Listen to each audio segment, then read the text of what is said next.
What are the things that will undergird your conviction in terms of, I have found who to marry, arriving at conviction? Number one, your conviction is strengthened or confirmed. What kind of person is a person that confirms your conviction? Number one, people whose vision align with yours. They speak your language. I'm not talking of dialect or tribe now. The language of vision. Their visions align. When you begin to talk, it's as if you and them have shared the note before. The kind of thing you want to do with your life is what they are talking about. What has occupied your life all these years is what they are talking about. People whose vision align with your vision. You know, Amos 3 verse 3 says, how can two walk together except they be agreed? That applies for the first point and also for the second point.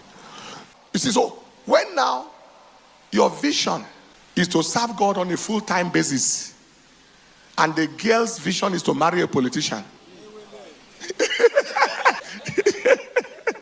He said they will.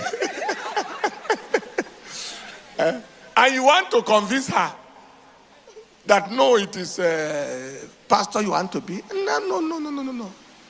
I've seen some young girls married pastors. And the question I ask is, when you were growing up, did marriage to pastor occur to you? If it never occurred to you at any time that your husband could be a pastor or that you could be in ministry, why is it occurring to you now? Is it for shortage of husband? People whose vision aligns with yours. Number two, people with whom you quickly come into agreement. Quickly. You know that this man or this woman is yours. If you quickly come into agreement on matters. Because the Bible said, two cannot walk. How can two walk together except they be agreed? From day one, you are arguing on things. We are not talking about marriage yet. You are still in courtship. You can't see, you don't see the same thing. If you see things opposite. Conviction is not solid. People with whom you quickly come into agreement. Number three, it is people in whose presence you find peace and rest. The man that is your husband, the woman that is your wife, in their company you find peace, you find rest. It is not stress. I shared that with you already, Psalm 85, and in verse 8, the Lord's leading is peace. You find peace, you are at peace. When you are hanging around somebody and all you have is tension, pressure, agitation, worry, something is wrong. Fourthly, it is people with whom you see the future. You can see a future with this woman. You can see a future with this man. He may not have money today. He may not look like he has anything now. But with this guy, you perceive a future. I didn't have a car or have anything when my wife met me, but she saw a future. Massive future. He said it turned out more than she saw. Truly. That's true. Do you understand what I'm talking about? You should see a future. When you are connected to somebody, you can't perceive any tomorrow. That is, by the time tomorrow arrives, marriage is over. You don't see 20 years together. You can't see 25 years together. You can't see forever together. People with whom you see a future. Ruth chapter 1 verse 16. Ruth saw her future with Naomi. Your God shall be my God. Where you die, I will die. Nothing, me and you, nothing can separate us. It's like sun and shadow. It's like tortoise and shell. Where you die, I will die. Nothing. I am tied to you for life. In fact, your husband or your wife is the person you don't see a future without. Yeah. Literally. Like Ruth. It's like, I cannot foresee a future if I'm not without you being in my cycle. You see a future together. You literally can't see a future without. Number 5, that anchors your conviction is people you gladly love to identify with and you are in a positive sense proud of. You gladly love to identify with them. People you gladly love to identify with. Joseph of Arimathea came out to gladly identify with Jesus, even in death. After Peter has denied, Thomas doubted, Judas betrayed, he came out publicly, beat his chest. Matthew 27:57. I am with that man.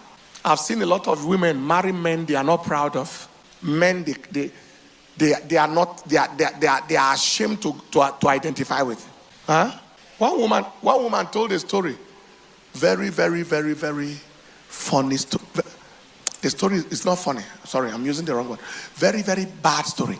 Him and she just got married to her husband. Here they were at an international airport. And a young lady ran to embrace the man. Oh, how are you? How is everything? Fine, long time. God bless you. And he continued going. There's nothing like meet my wife. They newly married like a week. Meet my wife. Nothing. The woman looked and said, what am I saying? What am I saying? Am I his wife? Did he love me? Why did he marry me? That marriage is no more. The people are alive, but the marriage is no more. Are you glad? My wife goes with me everywhere. And in a sense, I feel something is amiss if she's not there. But there are many times I even beg her, okay, the journey is too stressful. Can you relax? You say, I like your company. That's what she said. I like your company. I don't want to be away. I don't want to even go and watch it later. I want to be there. Am I communicating at all? And I said, when we came back from one of the crusades, I said, try and go and sleep now. Rest very well between now and the next crusade, so that nobody accuse me of dragging you and suffering you and making you so tired because I'm a boy, you are a girl.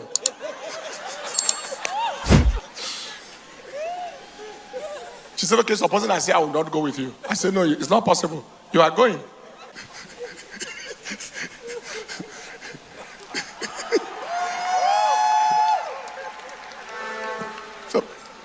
Supposing I say you are not going with you. I said, it's not possible. You are going. Do you understand what I'm saying? Don't marry a man that you cannot boldly introduce to your friends.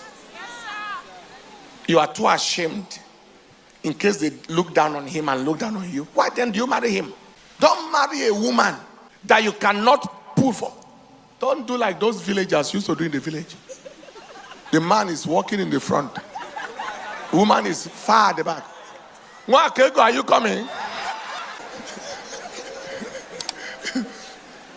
Those local... are you coming? If I too.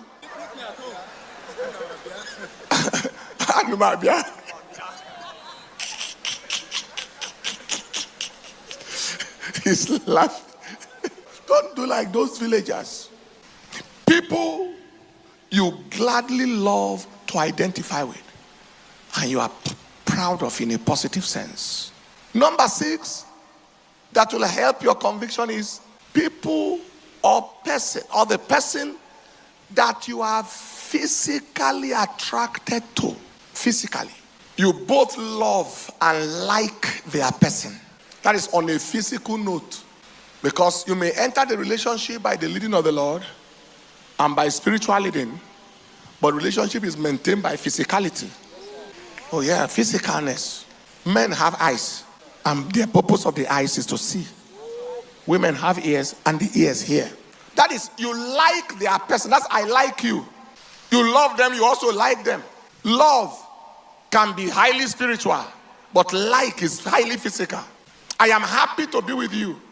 Anybody you don't love or like physically, that it appears as if you are just forcing yourself to marry, your disaster happens when you see somebody you like more than them in the future.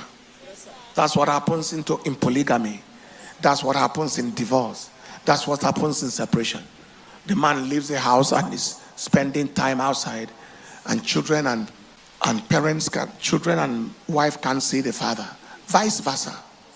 Like, marry whom you are physically attracted to. You love them, you like them. It will help your conviction. Taking so much time on this, how many of you think it's important? You think it's important? Finally, there should be people you can vouch for in terms of their relationship with God, character, and trustability. They are trustable. People you can vouch, that is you, not anybody. Not anybody, that's you yourself interacting with them. You can vouch for them in terms of their relationship with God, character, and trustability. That is, you can confirm that you are in relationship with a genuine Christian. You are in relationship with a true Christian. When the man begins to ask you for keys, that is when alarm should begin to blow in your head. You are not married. When the girl is saying, are you a man at all? And all of that, alarm should be ringing. When you and him went to buy something and they overpaid him, he kept the change. That is when alarm should be ringing in your head. When he's making a phone call, he's in Wuse Market, and you are standing with him. Yes, I am at the airport now. I'm trying to find out. I want to find out the flight that I told you. I told you I'll be coming. I'm at the airport now. And you are standing with him. And you look at him and you say, what are you doing like that? What happened? He said, oh, sorry. I just had to tell him like that. And you continue with such a devil agent. That's when the alarm should begin to blow in your head. Alarm went off. You see, when alarm rings, you take action. That's what I'm doing now. But you cannot vouch for this person. He's not only lying to people, he's lying to you. And you are seeing it. You can't vouch for his character. You can't vouch for his trustability, that this person can be trusted. Whether they are man or woman, your conviction is not sure. It shakes your conviction. These 7 tests, I gave you 4 tests. And under these 4 tests, I gave you 7 things. 1 Timothy chapter 4 verse 12, he said, let no man despise your youth, but be thou an example of the believers. That is, the person you are marrying should be an example of the believer. In word, in conversation. Conversation means manner of life, in charity, in spirit, in faith, and in purity. Somebody say aloud, amen.